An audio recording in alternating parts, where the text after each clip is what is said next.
So he's responsible for prosecuting members of law enforcement accused in high-profile crimes against the community. But attorneys for 3 former San Antonio police officers say that Daryl Harris intentionally concealed evidence that would have set their clients free.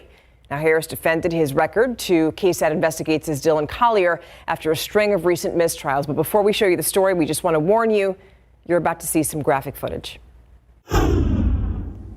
In October, the aggravated assault trials of fired San Antonio police officers Carlos Castro and Thomas Villarreal came to a screeching halt.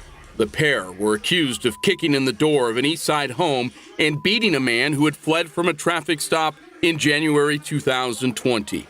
But a case that had already dragged on for nearly 4 years experienced another delay after the judge granted a mistrial. The defense telling KSAT they had learned after the trial had already started that an expert witness for the prosecution was prepared to testify Castro and Villarreal's pursuit and use of force was justified. Last month, just as the deadly conduct trial of fired SAPD officer Oscar Cruz Jr. was getting underway, the dreaded M word reared its ugly head again.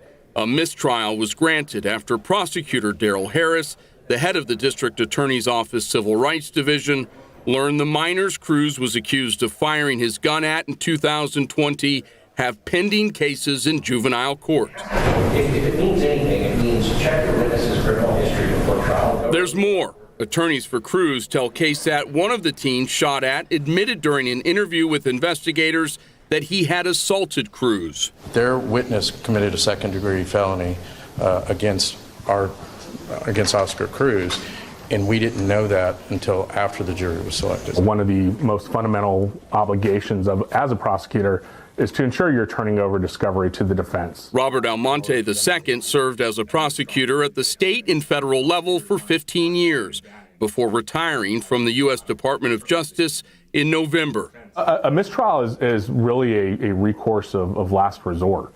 And it doesn't usually happen. Prosecutors cited insufficient evidence late last year when dismissing the felony charge against Villarreal and re-indicted Castro on a much lesser charge of misdemeanor assault.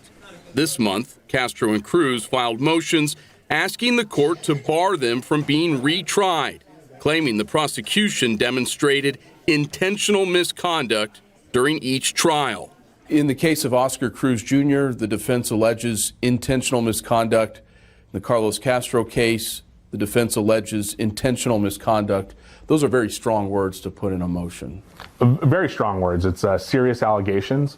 I have no doubt that these defense attorneys in those motions took time and made a calculated decision. Prosecutors never want to be accused of that. Former DA Nico LaHood represents all 3 officers whose cases recently ended in mistrial. That's not boilerplate language. That was very calculated and intentional language because we think it's appropriate. Harris, a 21-year veteran of the DA's office, defended his track record after a recent hearing for Castro. I'm aware of my duties under the law, and I live up to them as best I know how. The capital murder trial of R.C. Curtis ended in mistrial in November 2021 after a detective testified about cell phone records neither the defense or prosecution knew about. An inspection of the case file found other evidence that had not been reviewed. Although the case fell outside the DA's Civil Rights Division, Harris was assigned to it as prosecutor.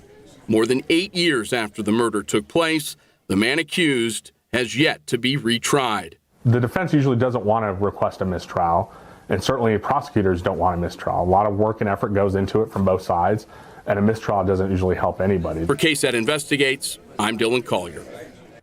So Harris has not been sanctioned for those alleged failures to disclose evidence. The San Antonio Police Officers Association accused District Attorney Joe Gonzalez and the DA's office of having a clear bias against officers waiting for trial. Now, Gonzalez has pushed back, saying that that's not a fair characterization of what happened.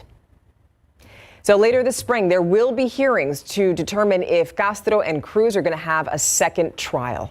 Thank you for watching KSAT. If you're watching on YouTube, be sure to like and subscribe so that you can stay up to date with San Antonio's latest news and weather.